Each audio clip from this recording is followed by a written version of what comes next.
back to The Bottom Line. I'm your host, Dan Clements, and today the topic is liberal education and the future of it. I'm here with Dr. Paul Blum, professor here at Loyola College, and he's editor of the very intriguing Philosophers of the Renaissance. How are you today? Thanks, I'm fine. Thanks for inviting me. Liberal education, where should we begin? At the very beginning or at the end, at the future, or where? Let's begin at the beginning. So, traditionally speaking, liberal education was understood more as a formation of the soul. Would you say that's correct? Yeah, that is certainly a fair statement. The early beginnings of Western philosophy and Western intellectual endeavor in Greece, that was certainly tied to the discovery of the human being, of the human self, and the meaning of the world for the human individual. When that became a question of education, that was, I think, best portrayed by Plato in the figure of Socrates. Because what Plato showed in the figure of Socrates is the person who is not interested in the outer world, who is not interested in political power, in technical success. He was interested in educating himself and others. And he was accused by the Athenians to seduce young men, in the sense of seducing young men not to be practical, but to be philosophical and to care about their soul. So that is certainly the opening theme of Western civilization: Socrates versus the sophists, Socrates versus the technocrats of Athens. Yeah, so it used to be understood as education for its own end. It was good to pursue in and of itself. Absolutely, and that's what then Aristotle says at the beginning of metaphysics, when he gives a hierarchy of intellectual endeavors. The opening sentence, the famous opening sentence, by nature all humans desire to know. And then he explains it with this scale of interests, sensual impressions, practical endeavors, craftsmanship, and so on. And then he comes to knowledge for knowledge's sake, wisdom, and then he calls that divine, and that is what ultimately humans should strive for. So also Aristotle, being a good student of Plato, comes with the same idea that the real meaning of education should be a knowledge for knowledge's sake. Right. They both believe that contemplation was the highest virtue, or culmination of virtue, the highest human end, the purpose. Yeah. It's interesting to say divine, because Aristotle and arguably Plato thought that reason was the divine spark in humanity. Is that accurate? Yeah, sure, absolutely. As soon as you speak about something as being unconditioned, as being not dependent on external input, on as being striving at least for the absolute, the borderline between divine and human vanishes. And that is, of course, the reason why in Christian tradition, contemplation is understood as prayer, and that is as the attempt to connect with the divine. Wow. Yeah. Now, however, so then you have the dawn of modernity, and mankind's then relegated to the status of another one of the beasts, and these higher faculties are kind of denied as like a fantasy of sorts. So. Thus re-rises the tension, would you say, between like the sophists and the practical fathers of the city with the philosophers? Yes, of course. In a simple society, in a simply structured society, that is pretty easy. You have a couple of philosophers like Socrates, and eventually you kill them, but the society goes on and is successful, wages wars, has technological progress, fortifies itself in city-states like Athens or other states, and life goes on, not very philosophically, but it goes on. But every now and then the philosophers protest against it and set the bar higher in terms of abstraction. I don't know much about the Middle Ages, therefore I cannot speak authoritatively about it, but from what I know is there was a very nice division of labor. You had the monasteries and the cathedral schools, which did higher education, which did what we now call the liberal arts, that is grammar, poetry, rhetoric, that is a trivium, and then the quadrivium, namely arithmetic, geometry, astronomy, and music. And that all led to theology naturally. And if I'm well informed, that was a division of labor. Think of the story of Thomas Aquinas. His rich family wanted him to marry and to become a politician of the family, and he fled from home, locked himself in, and became then a friar of the Dominicans. That is that tension. Do you do something in political life, in social engagement, and of course also in economical activities, or do you do something for your own soul and for the souls of others? And Aquinas, this is just one example, chose the opposite. But still, you could say that was in a way balanced.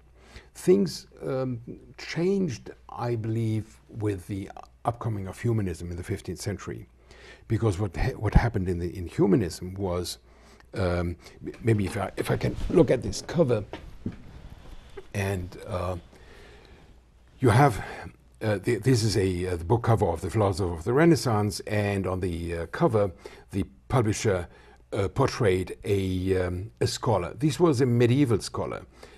He is sitting in his cabin, in his cubicle, and is writing books on this little writing desk. He must be a bishop, because here you have his mitra, and that is still the image of the medieval scholar. What happened in the Renaissance, in the humanism of the Renaissance, was they discovered that those liberal arts are actually also the gateway to societal success.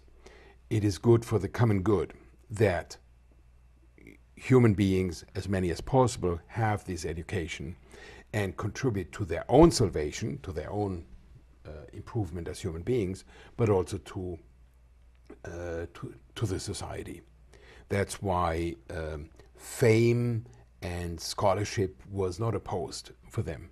It was fame, virtue, scholarship was for the humanist one thing. And that was a very successful idea, and that spread all over Europe, and was combined with the rediscovery of the ancients and all those things we know, and also a revamping then of the Christian values and of Christian doctrine. So the care for the soul became tied to the care for the community and for technical success and practical success. Wait, so then would you say that like philosophy and liberal education became a means to another end in that? That was of course the danger. And since then we have again this tension between the mere contemplative life and the active life, the care for the salvation of the individual soul, and the care for the community, for politics, for the church, and because also the church then was a political body, maybe even in the first place. Think of the Reformation debate. Yeah. So that came up, and in my view, the culmination of that story, if I may just continue that, the culmination of that story then was the Ratio Studiorum of the Jesuits. The Ratio Studiorum of the Jesuits, which was the final version was published in 1599, about 50 years after the Jesuit order was founded, incorporated the liberal arts, again those grammar, poetry, rhetoric, that is the arts of reading and speaking and writing, plus the quadrivium, that is the mathematical sciences, plus theology, into one body of education that every Jesuit and virtually every citizen should have. Wow. Yeah, and again, the idea, the genial idea of Ignatius was to combine the spiritual endeavor, that is to save his own soul, with the endeavor to save the souls of the others, and to improve the society, and to support the Church, the Pope and the Church, for the salvation of everybody. Yeah. Oh. And they took the humanistic ideals of that combination of contemplative study and practical study as their means. And Loyola, as any Jesuit university today, is an ear to this tradition. Yeah. Well, so you'd say that the Jesuits, which were obviously founded off of, like you said, fully bridge that gap between the theoretical and the practical aspects of learning, or? Yeah, at least as a principle, as an ideal. If you compare that with almost contemporary Bacon's New Atlantis, when Francis Bacon describes the ideal society in which everything is geared towards the House of Solomon, where there are research projects, into natural history and technology, improvement of medical sciences and technology and so on, you have a clear gap between the religious aspirations, which are there, and the technological aspirations. This is, in my view, unbridgeable. And so Bacon's project, the empiricist and technological project, is the document of the failure to keep them together. Whereas I should say that the Ratio Studiorum is doing exactly that, keeping the liberal education alive for the success of society. And what is in the background of this idea is that a human being, a young person, can be successful in the future life only if that person is educated in a very broad sense. That is, for the soul, for the improvement of the soul, for the intellectual capacities in general, and all the cultural techniques you need to either read the Bible or to construe bridges. That reminds me, because I know you're saying that this culminated after Aquinas, but Aquinas himself said that the ideal life was one that combined contemplation with acting in the world, because he would share, the wise man would share what he had gained through contemplation with everyone else. Mm-hmm. Which but you're saying that contrasts with like what Plato thought, that the wise few would contemplate for their own sake and kind of let the city eat cake. Yeah, that's right. If it is possible to read even the Apology of Socrates as the retreat of the wise into his own, and to leave the others behind and to the earthly concerns. And yes, the idea of the idea of the Jesuits, of the early Jesuits, was that should be doable. It could be combined by everybody and virtually for everybody as a human being. Yeah, that's a good idea. I think that's true. Okay. So, but there's still like this distinction between like technical learning, practical, and then contemplative. that's always been there. But you're mentioning like with Bacon, and then you have like Descartes and modernity dawns, and they kind of see no more use in like the study of theology or like the classics. It seems all technological, all technical. You have like Machiavelli talking about the conquest of nature, you know. Yes, but Bacon is certainly this one who is subscribing the conquest of nature. Yeah, and even more, Machiavelli's take on religion as nothing but a means of domination of societies is in a very mild form taken over by John Locke, by Hobbes and others as the idea religion should be kept out. Everything that has to do with secular learning and with practical things, but for morals it's necessary to have some sticks to keep people within the boundaries. Which even it suggested that Pomponazzi, the Renaissance thinker, also believed that to some degree. Yeah, that's a possibility to read him that way. He would say philosophy, as he understands it, is totally secular, but maybe he wouldn't use it as a means of suppression, but he would say there is an element of faith that is not covered by philosophy and that is not compatible with philosophy, which nevertheless has its own right. Yes, and in that sense you could say Pomponazzi is one of the people who create that wedge between faith and reason, philosophy and science, philosophy and science on the one hand, and theology and religion on the other hand. Yes, certainly, yeah, that makes sense.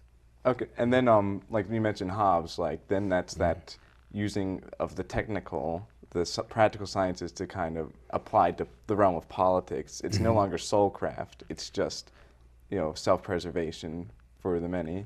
Yeah, and it's some kind of technology, or social technology. He writes it kind of like Euclid's Elements, like very technical, scientific politics, not the virtues or natural law. And he would say the Euclid's element, or the mathematical ideal of Euclid, is the mere construction done by a finite human mind and not dependent on anything transcendent. Like nominalism, you're saying? Yeah, I should say so. Yeah. With and that was first formulated by William of Ockham, another Renaissance thinker, would you say, or late Scholastic? Yeah, Ockham I would keep in scholasticism. Yeah. So then, like with Hobbes and Machiavelli as well, you have a lowering of the faculties of man. They don't have that divine spark like we were talking about. There's no use for contemplation in and of itself. They're just kind of another one of the animals. They kind of build modernity on low but solid ground. Like Hobbes and Machiavelli think that their new approach to politics will establish long-standing regimes, and that all the idealistic attempts were horrible catastrophes. Of course, there had always been also rebellions against it. In England, it was the Cambridge Platonists, Henry Moore and Cudworth, and so, who were rebelling against this severance of the practical and the spiritual, or the technical and the sapiential part of education. You would have that. What is interesting then, what happened in the late 18th century was the rediscovery of the humanism. So you had a kind of second humanism, and that's how it is called in German, with Wilhelm von Humboldt, who then, without too much reference to religious dimensions, as far as I remember, advocated again, we need a general, liberal, broad education of everybody, because that is how a human being best can serve society. So the idea that if you learn Latin, Greek, rudiments of mathematics, national literature, A and great books approach. some kind of great books approach.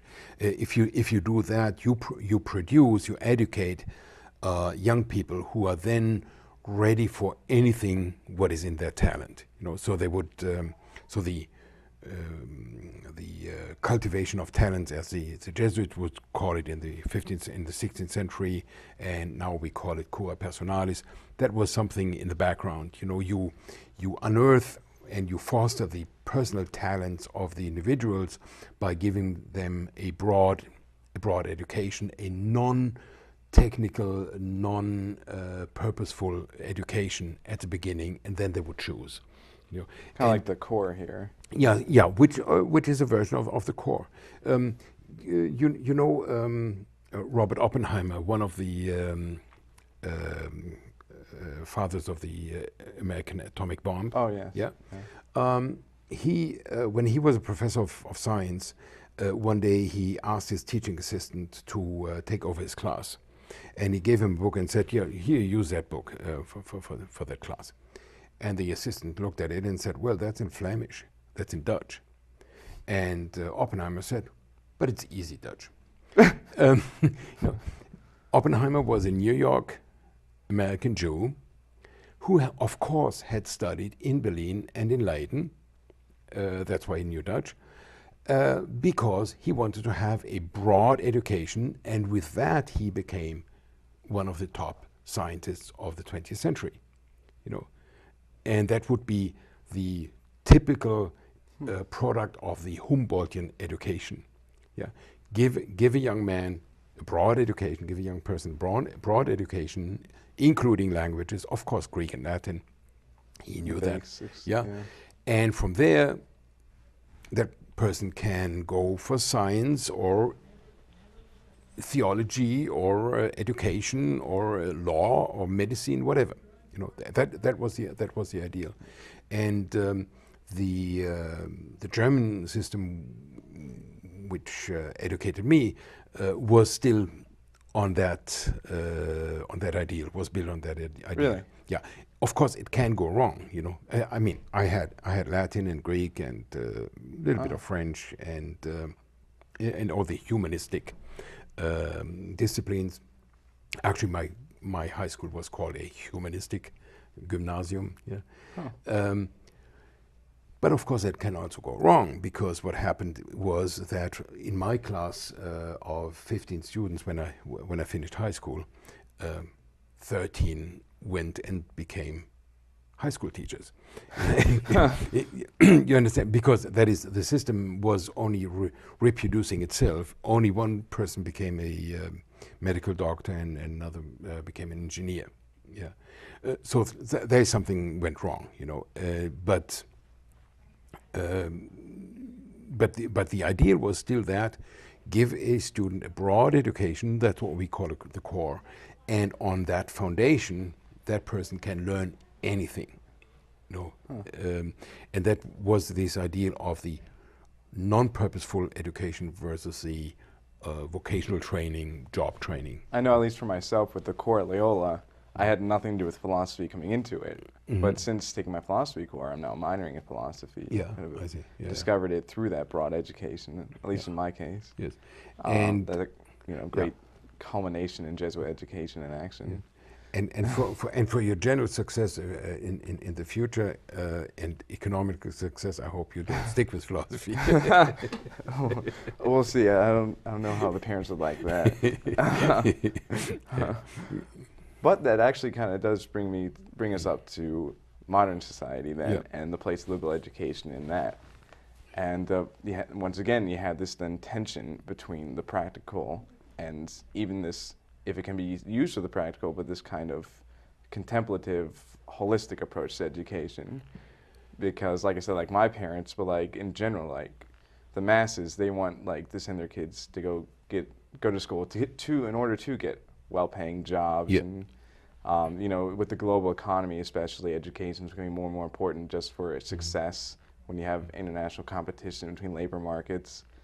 And even 20 years ago or so, you had Blum, writing that our higher education was failing us in America for democracy because of democracy itself is kind of hurting itself in this kind of masses approach to education. Then you're kind of eroding this higher, older form of learning, which is necessary for the care of the soul.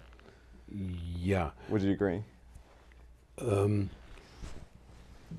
Let me say, yeah, I would say we have that tension that is coming back. You know, Yeah. whenever you have a peak of broad education, humanistic, so to say, education, and a broad, non-purposeful core, as we have at Loyola, you have, of course, the opposition who says, no, we should train these students to be successful in society, in reputation, and also financially.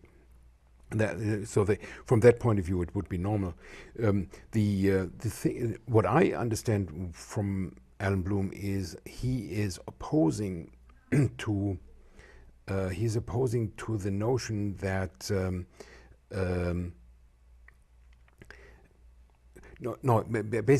he's opposing to the decline of the liberal education. Right. Without seeing, or I understand he complains that there is no substitute to something like a liberal education. If we could point to something that is successful, even if it is not liberal education, then we would be happy. But what we see in American society is that there is no alternative that is more successful. What we have is failure. We have teaching to the test. We have opportunistic attitudes of many students who are just interested in getting it over with and getting to law school or to medical school, but because that's the access to the well-paying jobs. So we don't have an alternative to the liberal education. That's what I would guess. What I would take from Alan Bloom's book. I really got a sense from Bloom that no relation, right? No. No, he's with O. I'm with you. You, right? That he really cares about education for the sake of itself. Yeah, he himself, yes. For the care of the soul. That I got the sense he was really much in favor of that. But his complaint is that there is not even a serious alternative. Yeah.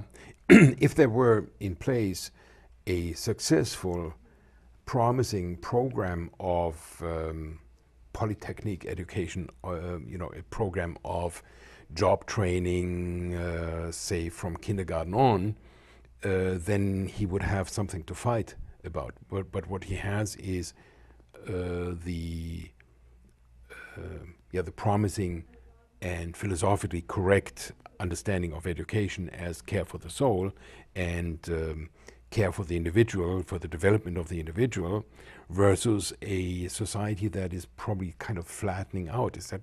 Exactly. That's the sense I got. Yeah. I thought it's kind of the same thing, that this middling society, as like Tocqueville predicted for America, that it's causing like a trend for both students and for universities themselves away from the idea of education for the sake of itself.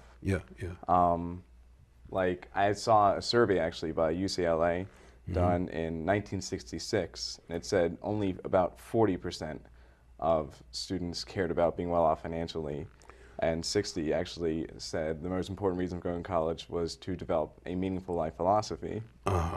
And that was in the 60s. 66, yeah. And last year, same poll, the numbers have completely reversed. It's actually now 30% want to develop a meaningful life philosophy, and 70% want to be well off financially. So you have that changing idea of what higher education is for. Yeah, okay. Now it's seen like almost solely as a means for being well off financially, economic success, the very practical consequences of it. And then like you see universities responding to that, like Dr. Jaworzinski, who was here before, he talked about the declining, how philosophy departments are disappearing, or they're shrinking, or they're being de-emphasized. Yeah, across. that's an interesting thing. Jarzynski is from Poland, and he has lived through the communist times, in which the underground liberal education was the means of survival of Christians and of intellectuals. And now, since the communism is collapsed and socialism is collapsed, it is not the case that now everybody becomes a philosopher and the ideals of liberal education are now revived and flourishing. On the contrary, the Polish society, post-socialist society, has lapsed into utilitaristic, opportunistic, technological approaches to education and to formation of youth. And therefore, things are, in a certain sense, worse than they were during communism, because there was a clear opposition against which the humanists could establish themselves. So that actually was how things operated in Poland under communism. Yeah, Poland was a special case. You know the most famous Polish guy of the 20th century was John Paul II, who came from the Polish Catholicism, and Poland had among all the socialist and communist countries of the post-World War II time, was the only one where the Catholic Church had a powerful voice, and therefore there was a parallel society. There was a communist society to which everybody subscribed in some way, and there was the Catholic society where people actually were at home. And so the Catholic life sheltered and kept alive humanistic, spiritual, intellectual traditions, which this socialism tried to suppress as much as possible, and obviously they didn't succeed. And the entire domino effect of the collapse of the communist countries started in Poland basically already in 1980 with the Solidarność movement, and then eventually factually early 1989 with the factual retreat of the then communist government, and that created the collapse of communism in Hungary and in Czech Republic and in Eastern Germany and so on. Yeah. So there you had like an actual top-down suppression of liberal education. Yes. Yeah. But I think what Blum was lamenting about is, well, let's say in Poland you have a kind of a 1984 scenario, the Big Brother control. Sure. But I feel Blum has good points with it seems like he's more worried about a brave new world out of this Huxley approach, where people just aren't interested in these higher things anymore. Yeah. It's just more about being well off financially, comfortable self-preservation, kind of like there's lowering the bar that we saw beginning with Hobbes. The other modernists. I should say so. So from that point of view, do I understand that correctly, that the real problem also today, over 20 years after this book was written, the real problem is that we who believe in liberal education, in the care for the soul, in also the religious background of education, we don't have a foe, we don't have an opponent that has a clear front line and a clear face. Is that the problem? So. Yeah. And then how do we survive in this situation?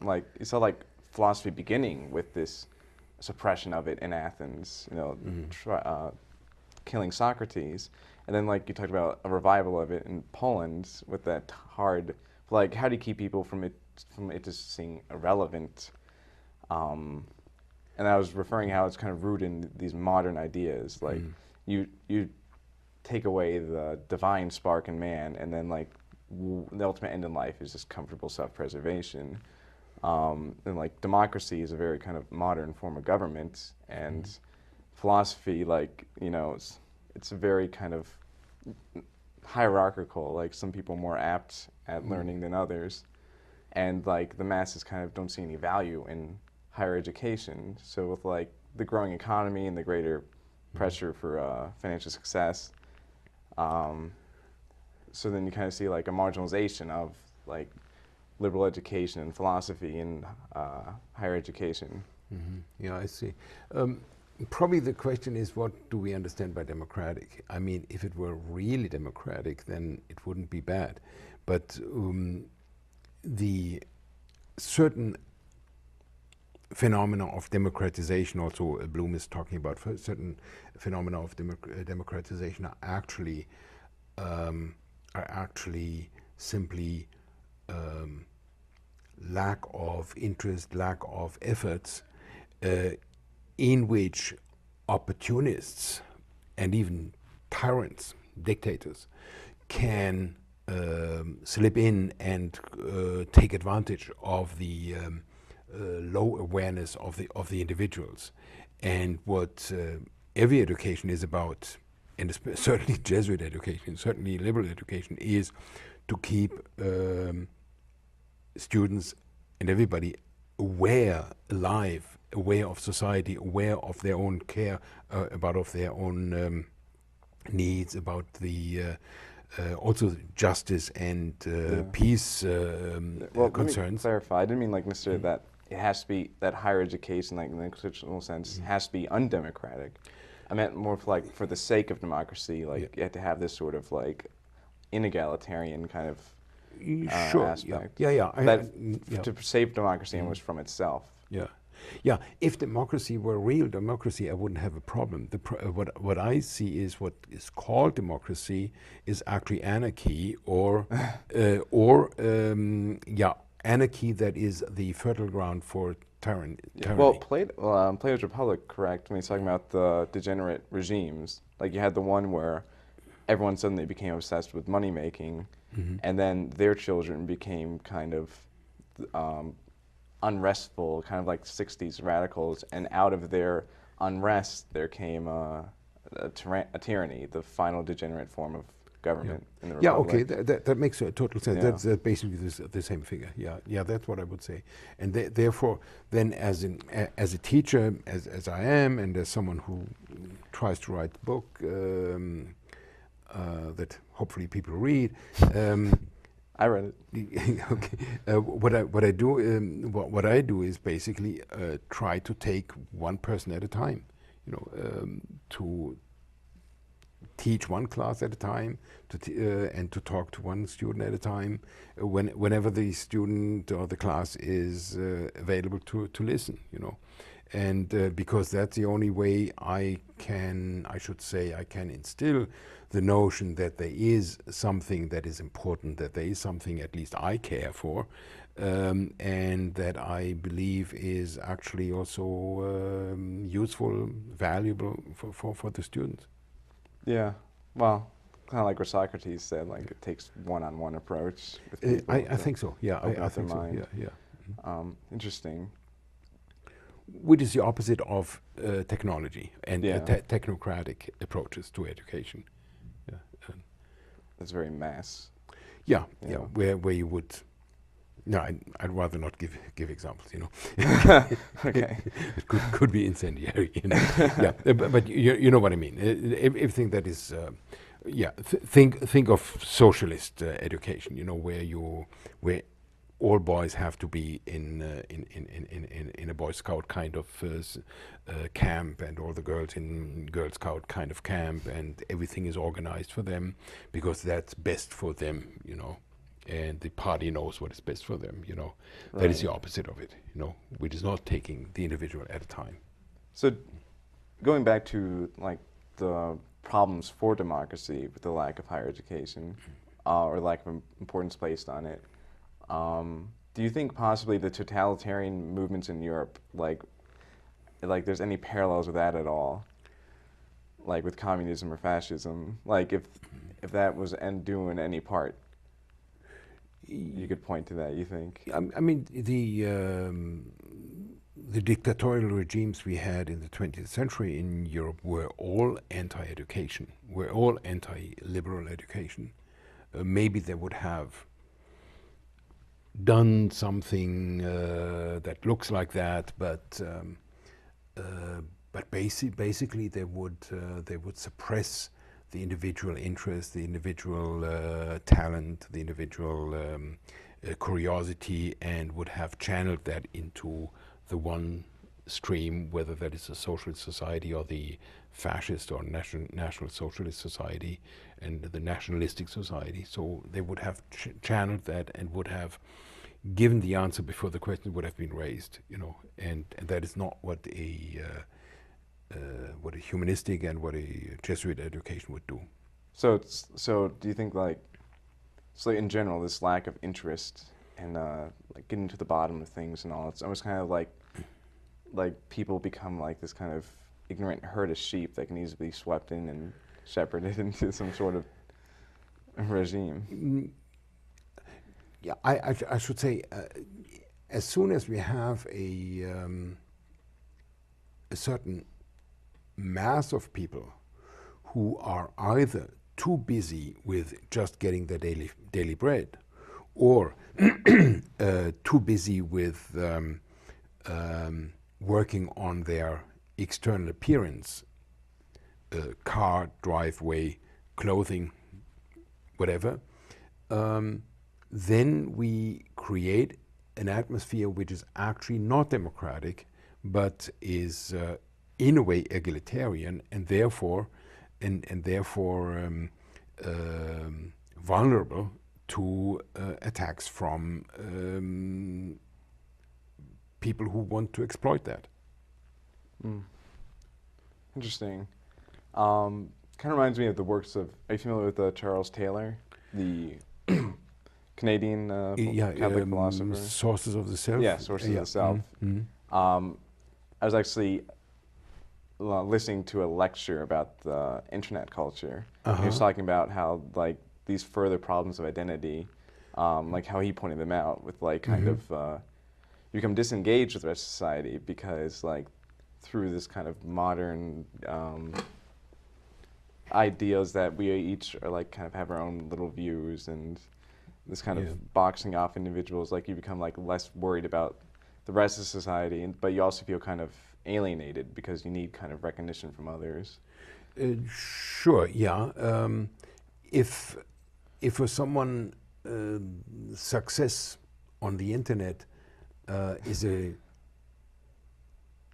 short-term gratification for the craving for attention, but then becomes a substitute to real attention and to real personal interaction, then that has probably the same effect. Yeah, that is possibly, and probably then that's what I guess he would say. Then this is carving out the self out of the personality and leaving empty space. Yeah, and that also leads to the disengagement with the political things. More people vote in American Idol now than in elections. Okay. Yeah.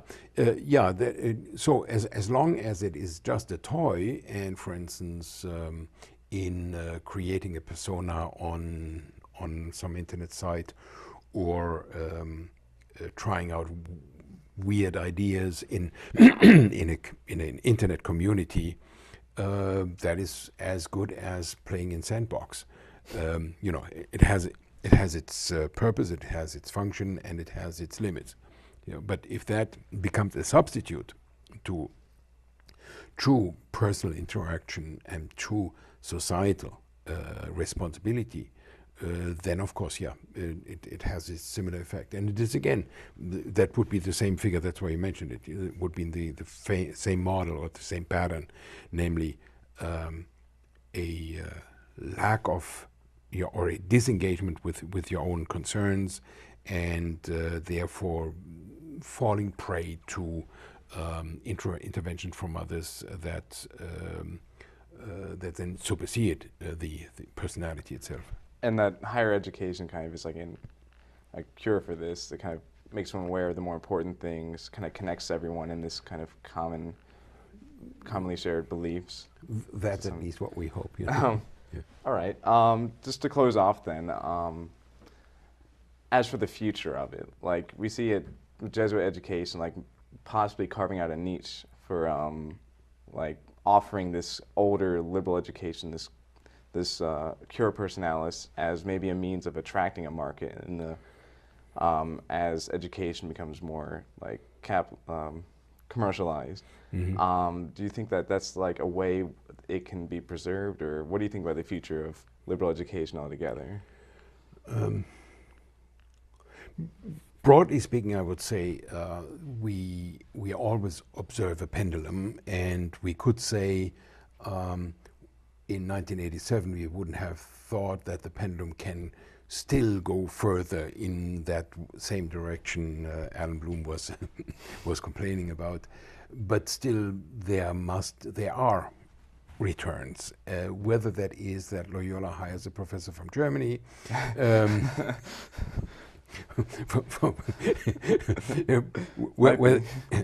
Might be.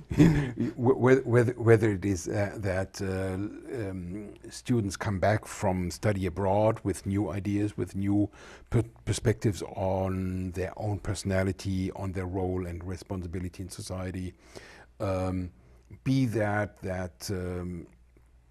the economic downturn we have now makes some people think about what is actually important. Is it important to become another Madoff, or is it more important to become another Socrates? I mean, they both ended in prison, but yeah.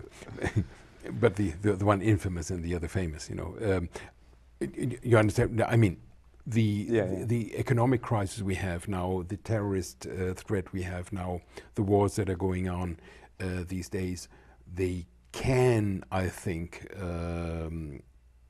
make people think twice about what their future could look like. You know, when maybe in the 1960s, 70s, or 80s, it was clear if your dad had enough money, you would also be someone who goes to a school that eventually makes you make a lot of money. Yeah, but this is not necessarily the case today because of the economic crisis, among others. And the economic crisis maybe is created by the disease Bloom is complaining about. Absolutely. So maybe some students think, well, if my big paycheck is not guaranteed, then I'd rather do something I like to do rather than give in to demands that actually empty my own soul. So that's what I could say, but this is a kind of pendulum theory. Yeah, interesting. All right, well, thank you very much for coming out. Thanks for your busy schedule. Thanks for the very interesting question, very actually very good well-informed questions. Well, thank you. Thanks. It's an honor. Yeah, thanks for having me. And tune in next week for The Bottom Line.